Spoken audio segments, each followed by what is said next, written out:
Eu te convido a abrir a Bíblia em Daniel, capítulo 5, e nós vamos dar seguimento nessa exposição que nós temos feito acerca do livro do profeta Daniel. Semana passada nós falamos sobre Daniel, capítulo 4, e hoje vamos falar sobre Daniel, capítulo 5. Se você não trouxe a Bíblia, você tem o seu dispositivo, você pode abrir, sempre se comprometendo em não olhar lá as mensagens que vão chegando, né? Que é uma tentação, mas também os irmãos nos ajudam projetando na tela o texto bíblico.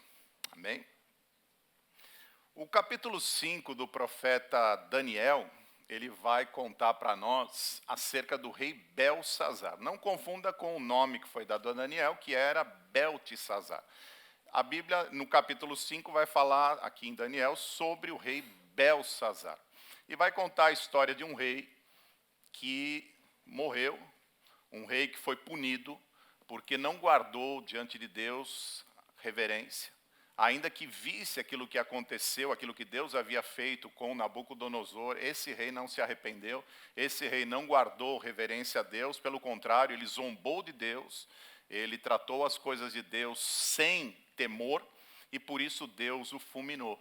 E é uma mensagem muito importante para os nossos dias. Então, te convido a fechar os seus olhos e nós orarmos antes de iniciarmos a mensagem. Senhor, nós nos colocamos aqui nesta manhã, ó Deus, para que o Senhor fale conosco. Nós queremos aprender as Escrituras, queremos aprender de Ti, Senhor, nos ensina. Fica conosco nesta manhã, que essa palavra caia e encontre nos corações uma terra fértil para produzir fruto. Abre os nossos ouvidos, Senhor. Nos dá aqui nesta manhã esse tempo oportuno de meditarmos na Tua palavra e sermos transformados. Nos conforma a imagem do Teu Filho, realize em nós todos os Teus propósitos e glorifica o Teu nome. Assim nós oramos no nome de Jesus. Amém. Amém. À medida que eu vou expondo, eu vou lendo o texto bíblico com vocês para não estender muito por causa do nosso tempo. Eu me lembro que quando nós começamos essas mensagens, essa exposição do livro de Daniel, nós dizíamos que Daniel é um livro em que você talvez mais veja a soberania de Deus, em que ao longo de todo o livro você vai vendo como Deus é soberano nos seus atos, como Deus, aquilo que Deus realiza, Deus faz segundo o seu conselho, né? E à medida que a gente foi passeando, nós vimos no capítulo 1 como Deus decreta a queda de Jerusalém, como ele usa Nabucodonosor, como ele usa o Império Babilônico para trazer Jerusalém, para trazer aqueles homens de Judá cativos para a Babilônia como uma forma de disciplinar Judá. Nós vimos depois, no capítulo 2, como Deus decreta os reinos da história. Nós fomos acompanhando, entendendo o reino da Babilônia através daquela estátua em que a cabeça era de ouro. Depois nós vimos o reino da Pérsia, em que é um peito de prata. Depois nós vimos o reino da Grécia, em que uma parte é de cobre, depois nós vimos, de bronze, e depois nós vimos os pés, que era de ferro e barro, representando o Império Romano. E finalmente Deus fala acerca de um reino que viria e jamais teria fim, se referindo ao reino do Senhor Jesus Cristo. Depois nós vimos no capítulo 3 como Deus decreta enviar 3 jovens para a fornalha. E assim ele o faz, mas ele entra junto e ele revela aquele rei que ele é o Todo-Poderoso, Senhor dos céus e da terra. Isaías usa de uma expressão muito interessante, porque ele fala, ainda que eu passe pelo fogo, não me queimarás, né? Ainda que eu passe pelas águas, não me submergirão, porque ele diz assim, tu és meu, chamei-te pelo teu nome. E isso nos lembra quando esses jovens entram nessa fornalha e Deus entra junto com eles. No capítulo 4, nós vimos como Deus decreta salvar o rei Nabucodonosor. Independente de Nabucodonosor desejar, não desejar, Deus quer salvá-lo e Deus vai salvá-lo, e Deus pratica todos os atos, humilhando Nabucodonosor, até que ele reconheça que o Senhor é Deus e ele o salve. Agora, no capítulo 5, Deus vai decretar o fim do Império Babilônico. E através do fim do Império Babilônico, ele vai, por fim também, ele vai punir o rei Belsazar. E tudo começa com um banquete. e eu gostaria que agora nós começássemos a nos voltar para o texto bíblico, porque o capítulo 5, ele começa dizendo acerca de um banquete regado a muita bebida alcoólica e muita sensualidade. Então diz o verso 1, o rei Belsazar deu um grande banquete a 1000 dos seus grandes e bebeu vinho na presença dos 1000. E nesse momento, a Bíblia fala que enquanto o rei apreciava o vinho, bebia, desfrutava, né, numa festa manifestamente ímpia, uma festa em que você vai entender que era uma festa de mulheres, perdoe-me o termo, mas era uma verdadeira orgia o que estava acontecendo ali. Ele manda trazer os utensílios que Nabucodonosor havia feito subir de Jerusalém e colocado no templo do seu deus Marduk, lá na Babilônia.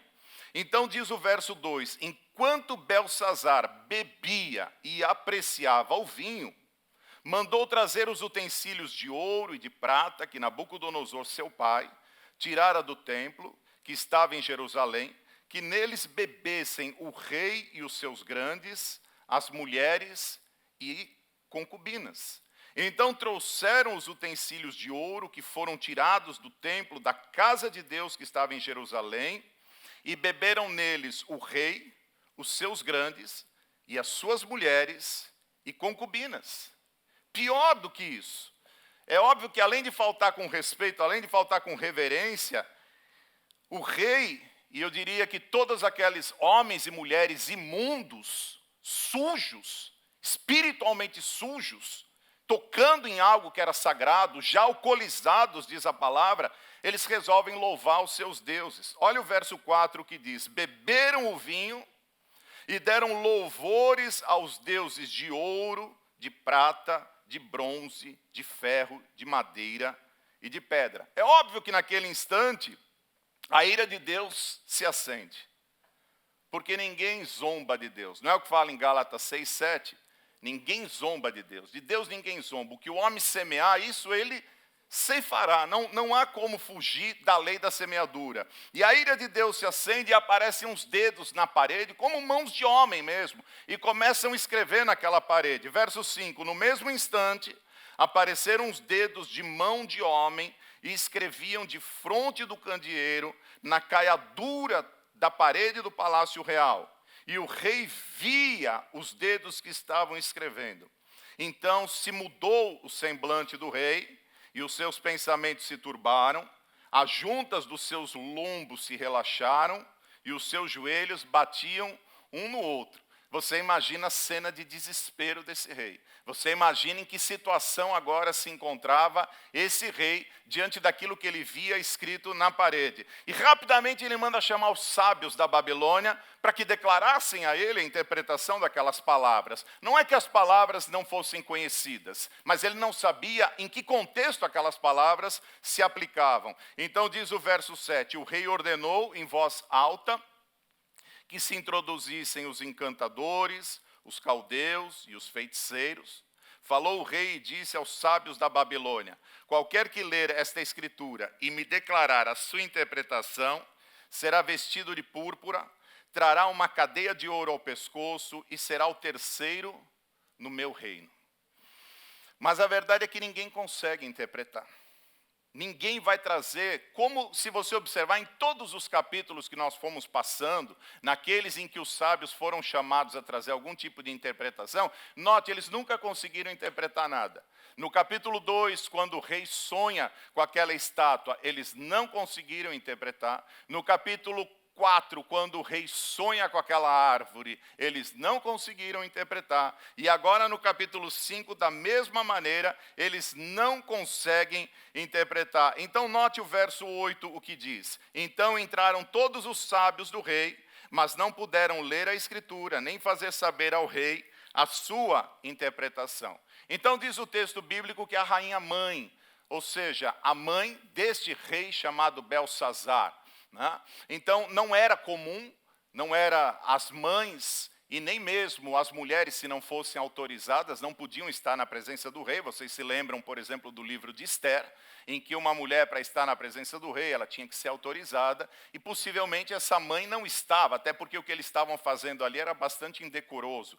Então essa mãe não estava presente, mas ouvindo, sabendo que aquela mão havia escrito na parede, que o rei estava agora com seu coração turbado, eu imagino que aquilo correu por toda a corte, aquilo se espalhou como fogo, e todos comentavam acerca daquilo, e a mãe rapidamente veio ao encontro do filho, e ela então relembra que Daniel, aquele que um dia havia interpretado o sonho de Nabucodonosor, e depois uma outra vez havia interpretado novamente o sonho de Nabucodonosor, ela lembra que em Daniel, esse sim, era capaz de trazer, era o único talvez ali, que podia dar a interpretação do sonho. Então, do verso 10 ao verso 12, diz a palavra: a rainha mãe, por causa do que havia acontecido ao rei e aos seus grandes, entrou na casa do banquete e disse: ó rei, vive eternamente, não te turbem os teus pensamentos, nem se mude o seu semblante.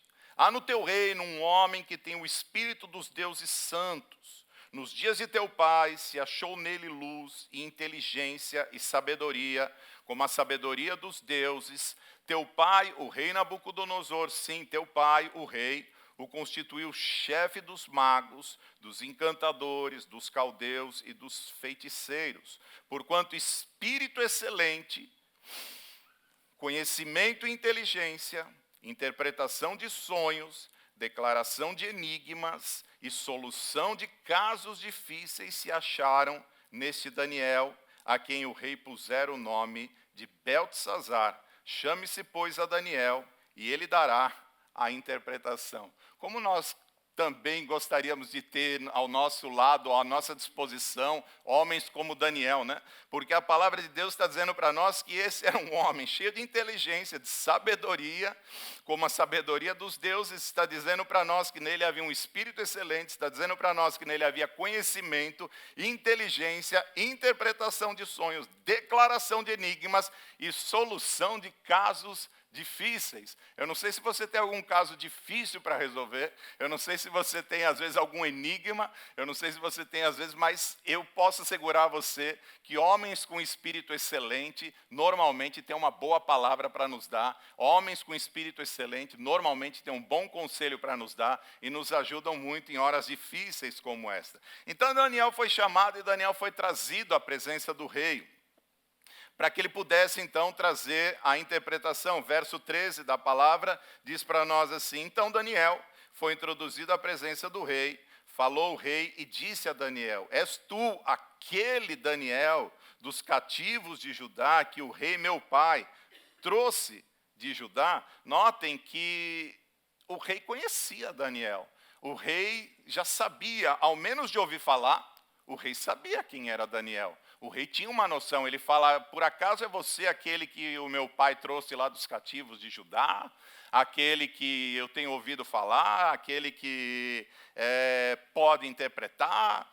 E o verso 14 então diz para nós: tenho ouvido, olha lá, dizer a teu respeito que o espírito dos deuses está em ti, e que em ti se acham luz, inteligência e excelente sabedoria. Deixa-me abrir um parênteses. Você está se deparando com muitas expressões do tipo: você tem o espírito dos deuses, você é um homem dos deuses santos, o teu pai te nomeou como chefe dos encantadores, dos sábios, dos magos. E aí talvez você fique com a impressão: será que Daniel era um feiticeiro? Será que Daniel era o pajé? Daniel era o chefe lá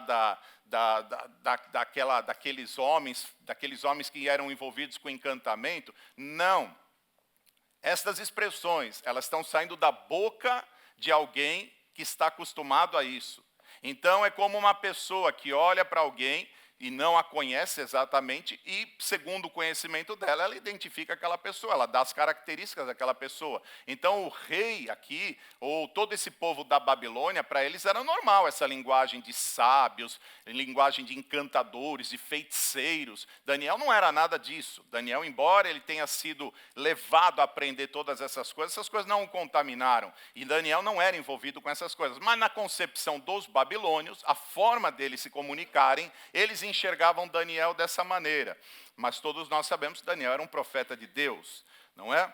Então o rei reconhece que seus sábios não estão à altura, seus sábios estão impotentes. Lembre-se que lá no capítulo 1, depois que Daniel se ausentou de comer, se isentou ou se afastou de comer todos aqueles alimentos da mesa do rei, a Bíblia fala que ele e seus amigos foram achados 10 vezes mais doutos que todos os sábios da Babilônia. Então era natural. Então diz a palavra aqui, que eles se destacavam. Né? Então, assim como aqueles homens não puderam interpretar os sonhos de Nabucodonosor, agora também não puderam interpretar aquilo que estava acontecendo com Belsazar, mas Daniel sim, Daniel era capaz de interpretar. E Daniel então vai ali, Daniel na presença, é chamado na presença de Belsazar, e acompanhe comigo o verso 15. Acabam de ser introduzidas à minha presença os sábios e encantadores para lerem esta escritura e me fazerem saber a sua interpretação, mas olha lá, mas não puderam dar a interpretação destas palavras. Não havia jeito. Aqueles sábios, aqueles encantadores não tinham a capacidade, não tinham o discernimento, não tinham entendimento, não tinham espírito para trazer a revelação acerca daquelas palavras. Então o rei passa a prometer muitas honrarias a Daniel. O rei, no coração do rei, um rei corrupto, é natural que ele proponha às pessoas benesses, que ele proponha de pronto ali oferecer àquelas pessoas, pelo menos a Daniel, oferecer a Daniel algo material, algo financeiro, para que Daniel, então, recebendo aquilo, pudesse dar a interpretação. Verso 16, eu, porém, tenho ouvido dizer de ti que podes dar interpretações e solucionar casos difíceis. Agora, se puderes ler esta escritura e fazer-me saber a sua interpretação, serás vestido de púrpura, terás cadeia de ouro ao pescoço e serás o terceiro no meu reino. E depois nós vamos entender por que é que ele diz será o terceiro no meu reino. Ora, de pronto, Daniel rejeita tudo isso, porque Daniel não está ali por dinheiro. Daniel não serve a Deus por dinheiro. Daniel não negocia seu chamado. Daniel não faz do seu ministério um business, um negócio pessoal. Daniel serve a Deus por vocação. Daniel serve a Deus por chamado. Daniel não serve a Deus por dinheiro. Então Daniel responde para aquele homem no verso 17, até com umas palavras relativamente ásperas. Ele diz, então respondeu Daniel e disse na presença do rei, os teus presentes fiquem contigo, e dá os teus prêmios a outrem. Todavia, lerei ao rei a escritura e lhe farei saber a interpretação. O compromisso de Daniel é com Deus. E por isso Daniel, independente de qualquer coisa, Daniel vai ler aquilo que está escrito nas paredes. Mas Daniel não está interessado nas benesses que o rei está oferecendo a ele. E depois, então, Daniel passa a exortar o rei. Verso 18 até o verso 21 diz para nós assim, preste atenção, isso é importante. Ó rei, Deus, o Altíssimo, deu a Nabucodonosor, teu pai, o reino e grandeza, glória e majestade. Por causa da grandeza que lhe deu, povos, nações e homens de todas as línguas tremiam e temiam diante dele. Matava a quem queria e a quem queria deixava com vida. A quem queria exaltava e a quem queria abatia. Quando, porém, o seu coração se elevou e o seu espírito se tornou soberbo e arrogante, foi derribado do seu trono real e passou dele a sua glória. Foi expulso dentre os filhos dos homens e o seu coração foi feito semelhante ao dos animais. E a sua morada foi com os jumentos monteses. Deram-lhe a comer erva como aos bois, e do orvalho do céu foi molhado o seu corpo, até que conheceu que Deus, o Altíssimo, tem domínio sobre o reino dos homens, e a quem quer constitui sobre ele. Diante de todo aquele exemplo, Deus então está dizendo a Belsazar, Belsazar, você é indesculpável. Porque vendo tudo aquilo que aconteceu a Nabucodonosor, você deveria ter se humilhado diante de Deus, coisa que você não fez. Então diz as Escrituras no verso 22, tu, Belsazar, que és seu filho, não humilhaste o teu coração, ainda que sabias de tudo isso. E ainda que o rei soubesse de tudo isso e não tendo se humilhado, pelo contrário, veja o que diz o verso 23, e te levantaste contra o Senhor do céu, pois foram trazidos os utensílios da casa dele perante ti, e tu e os teus grandes, e as tuas mulheres, e as tuas concubinas, bebestes vinho neles. Além disso, destes louvores aos deuses, de prata, de ouro, de bronze, de ferro, de madeira, de pedra, veja, que não veem, que não ouvem, que não sabem, mas a Deus, em cuja mão está a tua vida e todos os teus caminhos, a ele não glorificaste. E aqui era o grande problema desse rei. Aqui é Deus chamando esse rei e dizendo para ele, você se tornou indesculpável e você vai pagar por isso. Então esse Deus que nós aprendemos tanto, muitas vezes, porque o nosso Deus é um Deus de amor, e é também um Deus de justiça. Então diz a palavra que por causa dos seus pecados, que foram sendo acrescentados, sendo acumulados, pecado em cima de pecado, pecado em cima de pecado, pecado em cima de pecado, Deus resolve colocar um fim. Verso 24, então da parte dele foi enviada aquela mão que traçou esta escritura. Verso 25, esta, pois, é a escritura que se traçou. E vocês conhecem essas palavras. Mene, mene, tekel e parsim. 4 palavras em que essas palavras eram conhecidas por todos ali. Essas palavras não eram palavras desconhecidas, não eram palavras estranhas. Eram 4 palavras que, se nós fôssemos traduzir de maneira literal, nós poderíamos dizer número, peso e divisão. Eram 4 palavras, é como se Deus hoje chegasse aqui naquela parede e escrevesse número, peso, divisão. E talvez nós olhássemos e nós disséssemos assim, eu não estou entendendo o que Deus está querendo falar. Eu não estou compreendendo por que é que Deus escreveu isso. Eu não estou entendendo o porquê dessas palavras. Mas então, aquelas palavras precisavam ser interpretadas dentro de um contexto, dentro de uma frase. E a frase precisava ser trazida por inteiro, para que eles então de fato entendessem. E Daniel vai dar essa interpretação. Verso 26, 27 e 28 nos explica exatamente isso. Então esta é a interpretação daquilo. Mene, contou Deus o teu reino e deu cabo dele. Número, contou. 2 vezes Deus fala a mesma coisa. Contou Deus o teu reino e deu cabo dele. Contou Deus o teu reino e deu cabo dele. A segunda palavra, tekel, pesado foste na balança e achado em falta. Aquela palavra que estava ali exposta, Daniel estava dizendo para ele o que ela significa, ela está dentro desse contexto. Você foi pesado e você foi achado em falta.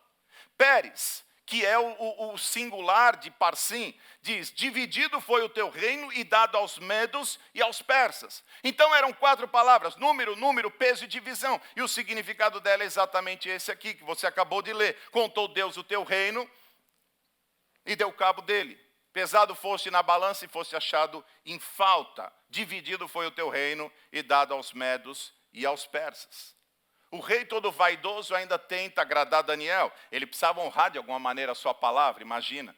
Então, no alto do seu orgulho, verso 29. Então mandou Belsazar que vestissem Daniel de púrpura e lhe pusessem cadeia de ouro ao pescoço e proclamassem que passaria a ser o terceiro no governo do seu reino. Mas agora já era tarde, meus irmãos. Agora já era tarde. Ali estava decretado o fim da Babilônia e a morte do rei. Verso 30. Naquela mesma noite foi morto Belsazar, rei dos caldeus, e Dario, o Medo, com cerca de 62 anos, se apoderou do reino.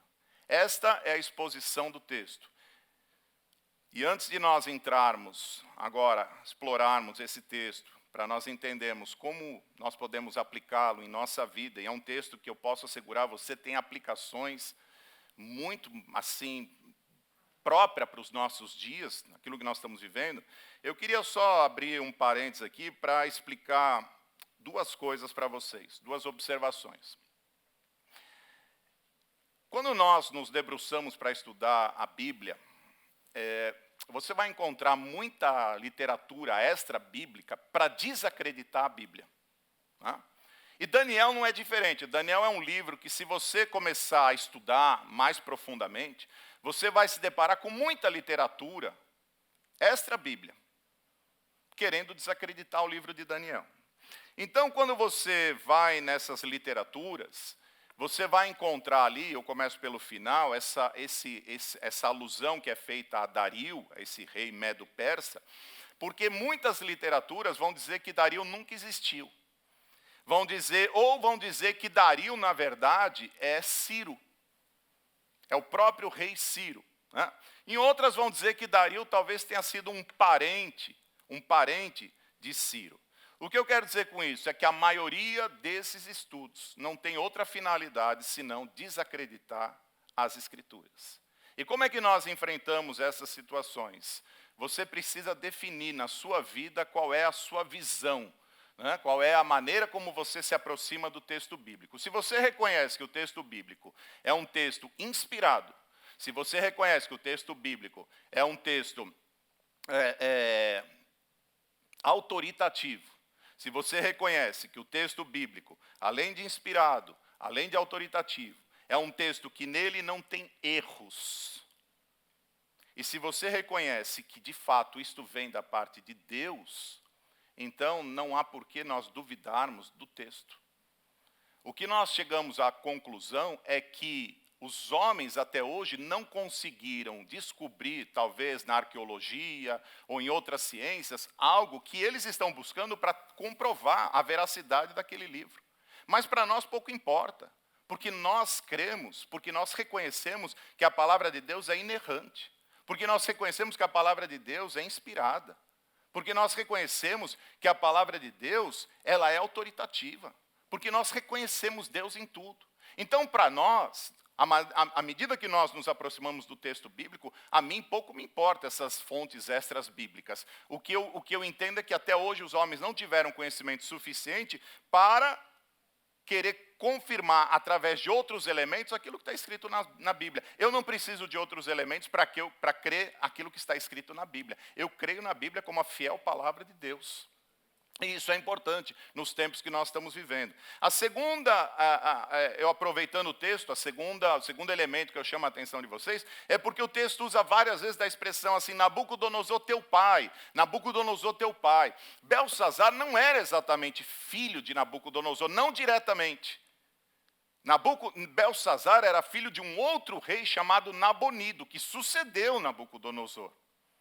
Então você também vai encontrar nessas literaturas extras bíblicas dizendo assim, mas Belsazar não era filho de Nabucodonosor, e a Bíblia trata como se fosse filho. Então há um erro no texto bíblico? Não há erro no texto bíblico, porque se você conhece um pouco do texto bíblico, você sabe que da cultura do Oriente era comum eles fazerem alusão a alguém importante da família, e a partir essa pessoa ser considerada como pai. Eu lhe dou como exemplo Jesus. Quantas vezes você ouviu a expressão Jesus, filho de Davi? E eu pergunto a você, Jesus é filho direto de Davi? A geração que sucedeu Davi é Jesus? Não. Jesus vem muitos anos depois. Jesus vem 1000 anos depois, 900 anos depois. Então não é. É uma expressão normal para a cultura daqueles dias, especialmente para a cultura oriental. Tanto que ele diz, e o verso 16 reforça isso, por isso eu chamei a atenção de vocês, quando ele fala que ele será o terceiro no meu reino, porque o primeiro no reino era Nabonido, o pai de Belsazar, o segundo era Belsazar, e ele só poderia prometer aquilo que ele podia cumprir. Ele está dizendo, você será o terceiro no meu reino. Então guarda isso no seu coração, porque você vai se deparar com muita gente querendo desacreditar o texto bíblico. E é importante que você tenha esse conhecimento, é importante que você tenha essa convicção, porque muita gente vai desafiar a sua fé, e pode ter certeza, nós vamos ser muitas vezes confrontados na palavra de Deus, porque as pessoas vão querer desacreditar essa palavra para desacreditar o teu Deus, mas nós confiamos nessa palavra como uma palavra soberana da parte de Deus. Amém? Esta Bíblia não contém a palavra de Deus, esta Bíblia é a palavra de Deus. Amém? Guarde isso no seu coração. E agora vamos para as aplicações, aquilo que esse texto pode ser aplicado na nossa vida. Claro, pode ser aplicado de muitas maneiras. Eu não poderia ser aqui imaginar, ter a pretensão de explorar todas, mas eu selecionei 3 aplicações que eu acho que são muito importantes para os nossos dias. Eu começo chamando a sua atenção para a primeira, acerca da invisível linha que existe entre a paciência de Deus e a ira de Deus. Quantas vezes nós ouvimos falar que Deus é paciente, Deus é longânimo, e meus irmãos, Deus é paciente, Deus é longânimo. Deus demora para irar-se, mas não significa que Deus não se ira. Não é verdade? Então há uma linha e nós não percebemos, e esse é o perigo. Você não percebe a diferença, você não percebe quando você está dentro da linha da paciência e quando você já passou para a linha da ira de Deus. E esse é o grande problema. Daniel disse claramente ao rei Belsazar que apesar de inúmeros sinais que Deus havia dado a ele, a sua persistência em viver no pecado, em viver pecando, em viver pecando, agora havia ultrapassado o limite da linha da paciência. E ele encontrou do outro lado a ira de Deus. Volta lá e acompanha comigo, e eu vou ler rapidamente os versos 18 a 21. Ó rei, Deus o Altíssimo deu a Nabucodonosor, teu pai, o reino e grandeza, glória e majestade. Por causa da grandeza que lhe deu, povos, nações e homens de todas as línguas tremiam e temiam diante dele, matava quem queria e a quem queria deixava com vida, e a quem queria exaltava e a quem queria abatia.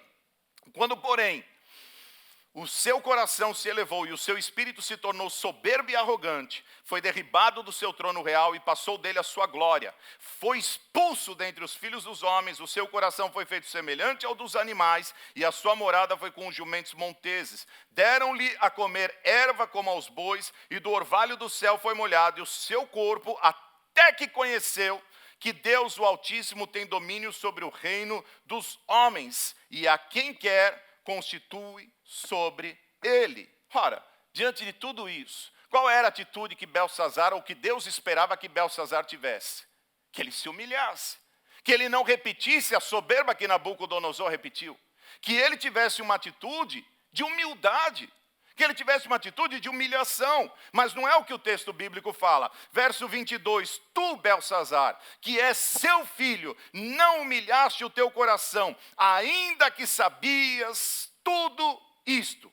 Ainda que o rei soubesse todas essas coisas, ele não se humilhou diante de Deus. Pelo contrário, ele seguiu pecando, até esgotar a paciência de Deus. Até que Deus se levanta, e como diz o verso 23, e te levantaste contra o Senhor do céu, pois foram trazidos os utensílios da casa dele perante ti, e tu e os teus grandes, e tuas mulheres, e tuas concubinas, bebestes vinho neles. Agora eu pergunto a você, será que os atos de Nabucodonosor não ficaram registrados naquele tempo para que Belsazar visse? Quantos sinais nós temos recebido da parte de Deus? Você que está aqui hoje, quantos sinais da parte de Deus Deus tem te dado para que você se arrependa? Quantos sinais da parte de Deus nós muitas vezes recebemos? Deus vai esticando, Deus vai dando, Deus vai permitindo, Deus vai usando de paciência, para que a gente se arrependa, e muitas vezes nós não nos arrependemos. Olhe para a sua vida, meu irmão. Será que hoje, esta mensagem que Deus começa a falar com a sua vida, de uma forma agora mais direta, não é a paciência de Deus falando com você, para que você comece a se arrepender? Nós, hoje estamos sendo chamados, por essa palavra, para nós olharmos para a nossa vida e entendermos que muitas coisas que acontecem conosco não precisariam estar acontecendo. Mas elas acontecem pela providência de Deus, porque Deus nos ama, para que a gente se arrependa. E Deus vai dando tempo.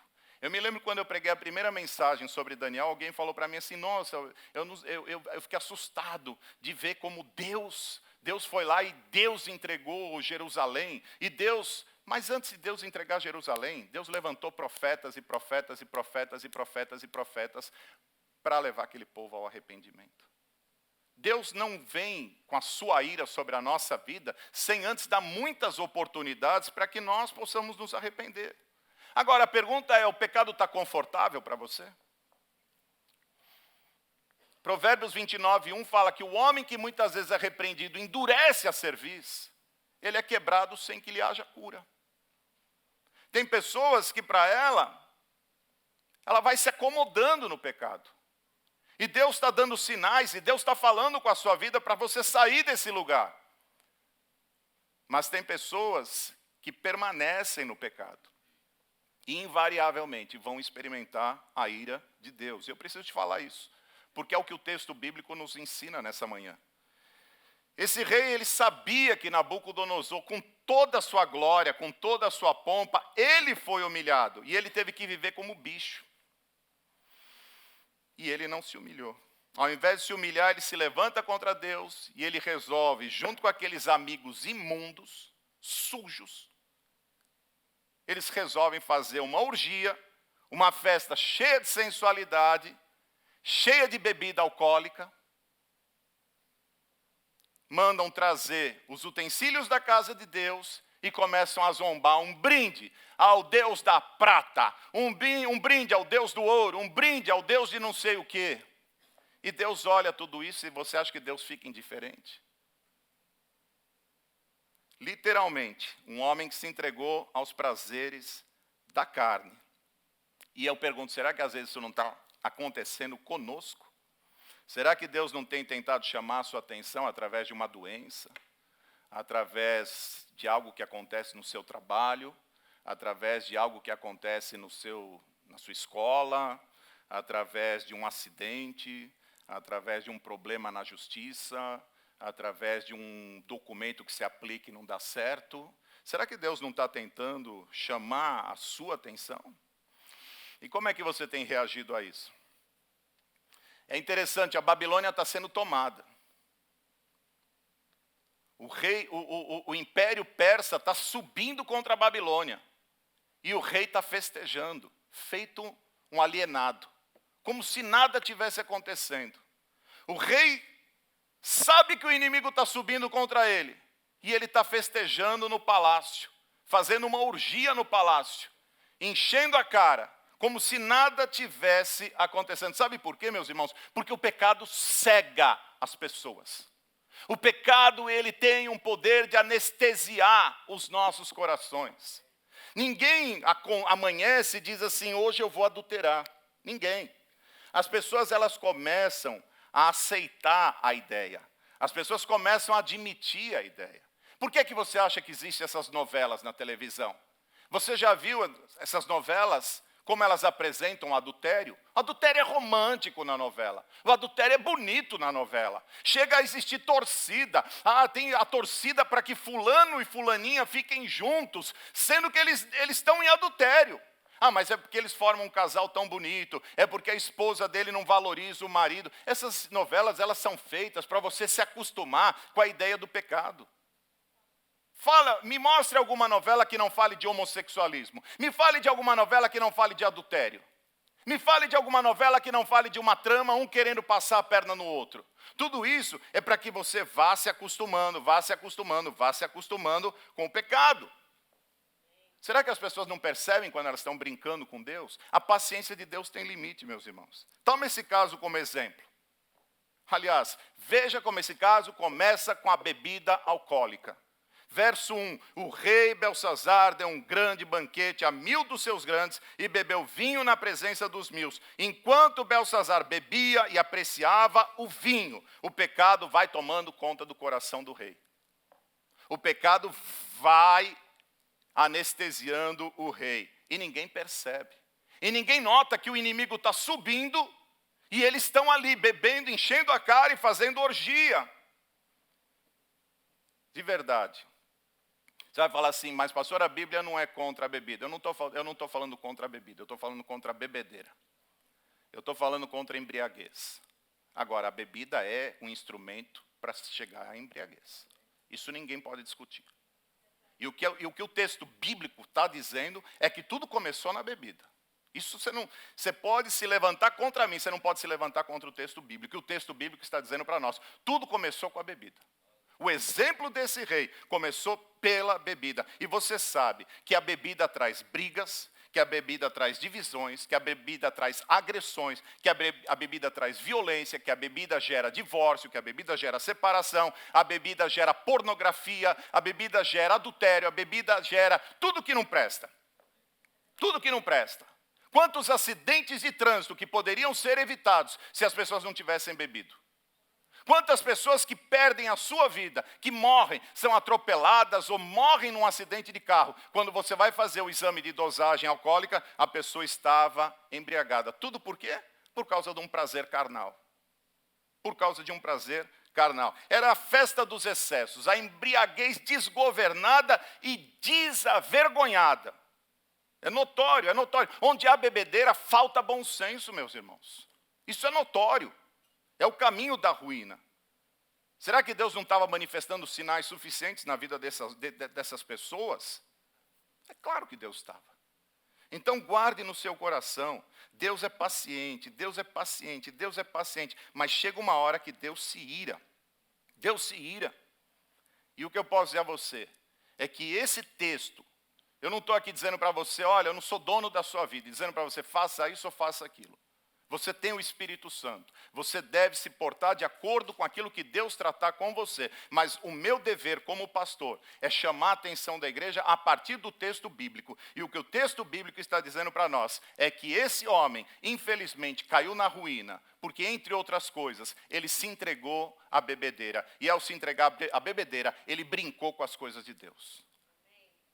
E quando nós brincamos com as coisas de Deus, nós não podemos esperar outra coisa que não seja a ira de Deus. Essa igreja tem um documento em que é dito nesse documento que esta igreja ela não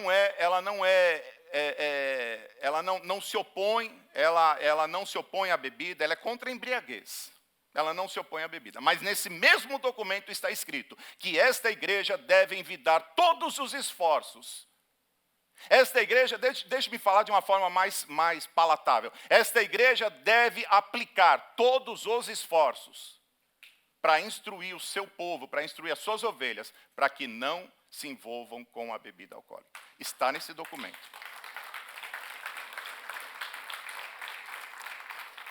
Está nesse documento. E é o que eu estou fazendo aqui. Então, não fique bravo comigo, porque o que eu estou fazendo é cumprir aquilo que está num documento da igreja. E estou trazendo o texto bíblico. O segundo ponto que nós podemos extrair desse texto é que o nosso chamado jamais deve ser negociado. Jamais. Quando Daniel foi chamado, note que de pronto o rei ofereceu a ele muitas benesses. Verso 16, eu, porém, tenho ouvido dizer de ti que podes dar interpretações e solucionar casos difíceis. Agora, se puderes ler esta escritura e fazer-me saber a sua interpretação, serás vestido de púrpura, terás cadeia de ouro ao pescoço e serás o terceiro no meu reino. Daniel não estava lá por benesses. Nós já até passamos, quando passamos, já mencionamos acerca disso. Daniel não servia a Deus por causa da comida. Vocês lembram o capítulo 1, foi colocado as melhores comidas para ele, e ele não estava preocupado com a comida, pelo contrário, ele rejeita aquela comida. Daniel não estava ali por status. Lembre-se que já no capítulo 2, Daniel foi reconhecido para o governo do rei. Depois de interpretar o sonho, Daniel passou a fazer parte da corte, do governo do rei. Inclusive pediu ao rei para que nomeasse Sadraque, Mesaque e Abednego, para que fizessem parte da corte do rei. Ele não estava preocupado com status, ele não estava preocupado com salário. Definitivamente não era isso que motivava Daniel. Daniel não estava ali por negócio. Mas eu preciso chamar a sua atenção, porque lamentavelmente hoje, nesse tempo que nós estamos vivendo, o que nós mais vemos são pessoas preocupadas em encher a igreja. São pessoas preocupadas em likes. São pessoas preocupadas em ter seguidores. Deixa eu dizer a você uma coisa.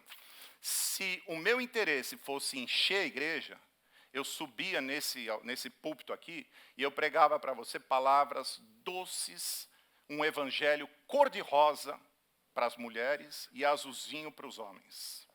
Mas, de verdade, a grande preocupação em encher a igreja ou esvaziar a igreja é uma só, o dinheiro. As pessoas se preocupam com a igreja cheia não porque elas querem esvaziar o inferno e encher o reino. elas se preocupam, infelizmente, nos dias de hoje, em encher a igreja por causa do dinheiro. Quantas e quantas igrejas têm se perdido nisso? Nós não estamos preocupados com o dinheiro. Pelo menos, eu não vejo nenhum pastor aqui dessa igreja, nós estamos aqui fazendo essa obra e nós não estamos preocupados com o dinheiro. Nós estamos preocupados com as almas, com as vidas. Porque o valor de uma alma não tem preço. E nós não estamos preocupados com o dinheiro. E é por isso que eu posso subir aqui com autoridade e dizer para você que nós não estamos aqui para negociar o nosso chamado. Eu não estou aqui para negociar o meu chamado. E eu tenho liberdade para pregar contra o pecado. Total liberdade. Embora hoje eu reconheça que o culto muitas vezes tem que ser politicamente correto, né? E eu sei que a maior parte das igrejas que talvez você frequente ou que você conhece, existem certos temas que não podem ser pregados. Não se pode falar de adultério. Não, pastor, não fala de adultério. É porque fulano está em adultério, mas ele dá um bom dízimo. Não pode falar de fornicação, porque o filho de fulano está em fornicação, mas sabe, ele dá um bom dízimo. Você não pode falar de divórcio. Não, isso aí também é bom não falar. Homossexualismo também não. Não é politicamente correto, não é bom. Nem fale do inferno e nem fale da volta de Jesus. Não, isso dá medo, pastor. Eu nem leio o Apocalipse porque eu sinto medo. Então nós vamos falar do quê? Do que nós vamos falar aqui? Sei lá, fala que Deus vai abençoar as pessoas, que elas nasceram para ser mais do que vitoriosas, que elas nasceram para ser mais do que vencedoras. É isso que você quer ouvir? É isso que você veio aqui ouvir essa manhã? Os teus presentes fiquem contigo e dá os teus prêmios a outrem.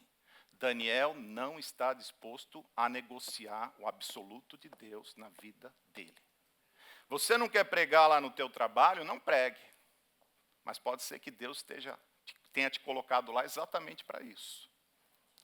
Mas eu não posso abrir a minha boca aqui, eu não posso falar que eu sou crente. Você não vai abrir a sua boca e você não vai falar que você é crente. Isso me lembra o livro de Esther, né? Quando Mardoqueu fala para ela assim, Esther fala assim, eu não posso entrar na presença do rei sem ser chamado. Mardoqueu vira para ela e fala assim, Esther, quem sabe Deus não te levantou exatamente para esse tempo. Meu irmão, não negocie na sua vida o seu chamado. Quer ouçam, quer deixem de ouvir, são casa rebelde. Fale, profetize, fale, abre a sua boca, eles precisam saber que no meio deles existe um profeta. Daniel não se escondeu, Daniel não se deixou levar, sabe, pelas benesses, por aquilo que o rei estava oferecendo a ele. Daniel não estava lá por salário, Daniel era um homem de Deus, Se você tem medo de perder o seu emprego porque você é crente, eu quero dizer uma coisa, Deus abre outra porta para você se você realmente for crente. Se você está com medo da sua família, houve um tempo na minha família que um dia meu pai falou para mim assim, você não é mais meu filho, porque eu aceitei Jesus e comecei a seguir as Escrituras. Pois eu posso assegurar a você que quando meu pai morreu, ele morreu reconhecendo, você é um dos melhores filhos que eu tenho. Meu irmão, não deixe de falar. Paulo diz assim, se eu quiser agradar a homens, não seria servo de Cristo. E isso precisa ficar bem gravado no nosso coração. Então guarde no seu coração hoje, não negocie o seu chamado. E por último, e agora eu me dou conta do horário que está bastante avançado, e eu acredito que eu não vou conseguir explorar tudo, mas tenha reverência com as coisas de Deus. Esse rei caiu em desgraça, porque esse rei trouxe os utensílios da casa do Senhor sem reverência. E ele fez daquilo como se aquilo fosse um nada. E eu quero dizer para você, meu irmão, não brinque com as coisas de Deus. É uma temeridade nós tratarmos as coisas de Deus sem reverência. E a gente vê muito crente, eu acho que você já deve ter visto muito crente brincando com as coisas de Deus, fazendo piada com as coisas de Deus. E as coisas de Deus são santas. Eu estudei hebraico e eu posso assegurar para você, você lê na Bíblia hebraica, o Iode, o rei, o Vav e o rei. Você lê o nome Yavé. Nenhum judeu se atreve a pronunciar esse nome. Ele está lendo na Bíblia como está o nome de Deus, exatamente como está ali o nome de Deus. Ele lê Adonai. Ele não pronuncia por causa do terceiro mandamento. Um judeu não pronuncia pronuncia o nome de Deus. Se você observar em português, se você pegar, você vai ver que normalmente eles põem um D, um tracinho e escreve us, ou põem um apóstrofe e escreve us. Eles não pronunciam e nem escrevem o nome de Deus, para não descumprir o terceiro mandamento, para não usar o nome do Senhor Deus em vão. Hoje o que é que nós vemos? As pessoas brincando com o nome de Deus. Hoje você vê as pessoas, infelizmente, eu falo com dor no coração, mas hoje você vê as pessoas ouvindo música mundana, as pessoas se vestem de maneira mundana, as pessoas frequentam lugares mundanos, as pessoas assistem filmes mundanos e depois elas vêm para a igreja sem a menor reverência. Chegam atrasadas do culto e não receba isso como uma correção, receba isso como uma instrução. Chegam atrasadas no culto, ficam andando pela igreja, ficam comendo dentro da igreja, ficam mexendo em celular dentro da igreja. Será que é esse o culto que Deus quer receber? Será que é isso que nós temos para oferecer para Deus? É uma vergonha, meus irmãos. Isso é uma vergonha. Deus está aqui hoje buscando corações sinceros. E eu creio que tem muitos aqui. Eu tenho certeza que tem muitos irmãos, e eu tenho certeza que esses irmãos que são sinceros não estão se incomodando nem um pouco com aquilo que eu estou falando. Pelo contrário. E eu não estou falando para corrigir ninguém, eu estou falando para ensinar, porque esse é o papel do verdadeiro pastor, ensinar a sua igreja.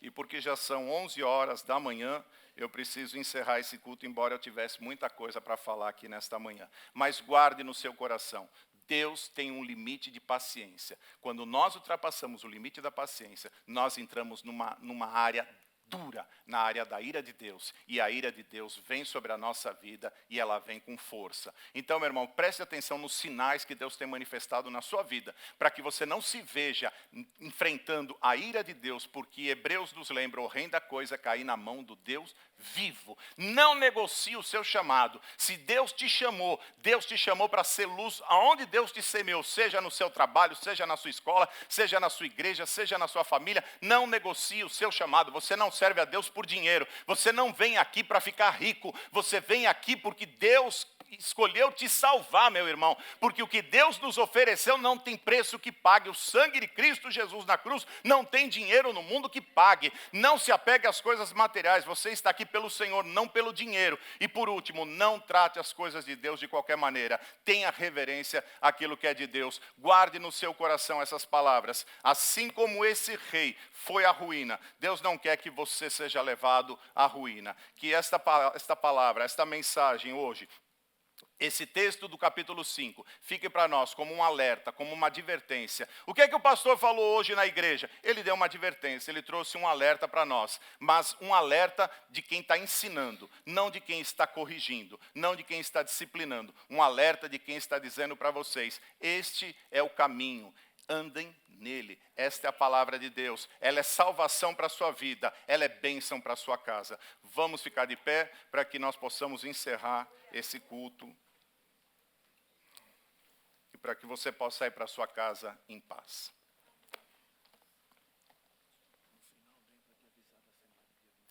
Perfeito. Eu vou orar pela sua vida, mas antes de eu orar, eu tenho um recado muito importante para você. Você que é membro dessa igreja, no dia 21, quarta-feira, dia 21 deste mês, a igreja fará uma prestação de contas desse primeiro semestre. E nós fazemos a questão da presença de todos vocês. Não é que nós estamos dizendo a vocês assim, que estamos convidando. Não, nós fazemos questão que vocês estejam presentes. Então, dia 21, quarta-feira, 7h30 da manhã, nós pedimos, da manhã é judiar de vocês, né? Pastor, vai acordar 6 horas da manhã, da noite. Da noite. 7h30 da noite, quarta-feira, dia 21. Por favor, esteja conosco. É muito importante para nós. Nós queremos prestar contas a vocês e nós queremos que vocês estejam aqui. É muito importante para a vida da igreja, é muito importante para a saúde da igreja. Amém? Glória a Deus. Nós estaremos repetindo esse recado até que isso fixe no seu coração e você esteja conosco nesse dia. Feche os seus olhos. deixe-me orar pela sua vida. Senhor, em nome de Jesus, há homens e mulheres aqui preciosíssimos, Senhor. Há vidas aqui, ó Deus, que um dia foram alcançadas pela Tua graça e foram transformadas. Nós sabemos que nesse mundo, nessa terra, nós somos tentados, nós somos atraídos por muitas coisas, ó Pai, para nos desviar do foco, para nos tirar do caminho. Mas aqui está o Teu povo, Senhor, aquele que o Senhor resolveu trazer nesta manhã, povo com quem o Senhor quis falar através de Daniel, capítulo 5. Não sou eu o dono da verdade é o Senhor. A palavra não é minha, a palavra é sua, Senhor. E nesta manhã, nós a trouxemos apenas para que toda a tua igreja, Senhor, recebesse e se desse nesta manhã por avisada. O Senhor é um Deus paciente, mas o Senhor também é um Deus que se ira. E nós oramos nesta manhã, ó Deus, para que a tua paciência permaneça nas nossas vidas e para que nós possamos nesta manhã refletir sobre esta palavra e nos arrepender. Que nós possamos sair desse lugar, ó Deus, de tentar a ti. Porque todo homem que tentou o Senhor, ó Deus, ele conheceu a tua ira. E nós queremos conhecer o teu amor, a tua bondade, a tua misericórdia, como nós estamos conhecendo nesta manhã. Porque antes do mal chegar à nossa tenda, o Senhor é um Deus que levanta os profetas, o Senhor é um Deus que toca a trombeta, o Senhor é um Deus que anuncia e que avisa. Senhor, nos ajuda, Deus, em nome de Jesus, a sair, a não ter o pecado na nossa vida como algo de estimação, como algo confortável. Nós estamos nesta manhã entendendo que há certos momentos, há certas partes da nossa vida, há certas coisas que estão acontecendo conosco, nas quais nós entendemos hoje, o Senhor está chamando a nossa atenção. E eu te peço, em nome de Jesus, continua trabalhando nesta igreja, Senhor, para que ninguém se desvie, para que ninguém se afaste, para que ninguém, Senhor, para que ninguém endureça o seu coração para o verdadeiro evangelho. Nós te pedimos também nesta manhã, Senhor, não nos permita negociar o nosso chamado. Porque o que o Senhor fez conosco não tem preço, Senhor. Que nós possamos continuar anunciando o Teu reino, anunciando a Tua palavra. Que nós possamos continuar sendo essa trombeta, Senhor, que vai adiante, anunciando as verdades do Senhor, ó Deus. E que o Senhor possa ser conosco em tudo, nos ensinando a termos reverência, Senhor. A sermos homens e mulheres de Deus reverentes. A prestarmos a Ti um culto, Senhor, um verdadeiro culto de adoração. Que nós possamos ser aqueles, ó Deus, que quando dobramos o nosso joelho, abrimos a nossa boca, o Senhor se levanta e o Senhor recebe como um cheiro de incenso suave. Assim são as nossas orações, para que elas cheguem diante da Tua presença. Muito obrigado, Senhor, porque nesta manhã aprove o Senhor trazer este povo, e eu creio, a Tua palavra não torna atrás vazia. Cumpre, Senhor, em cada um de nós, aquilo pela qual a Tua palavra foi enviada. No nome de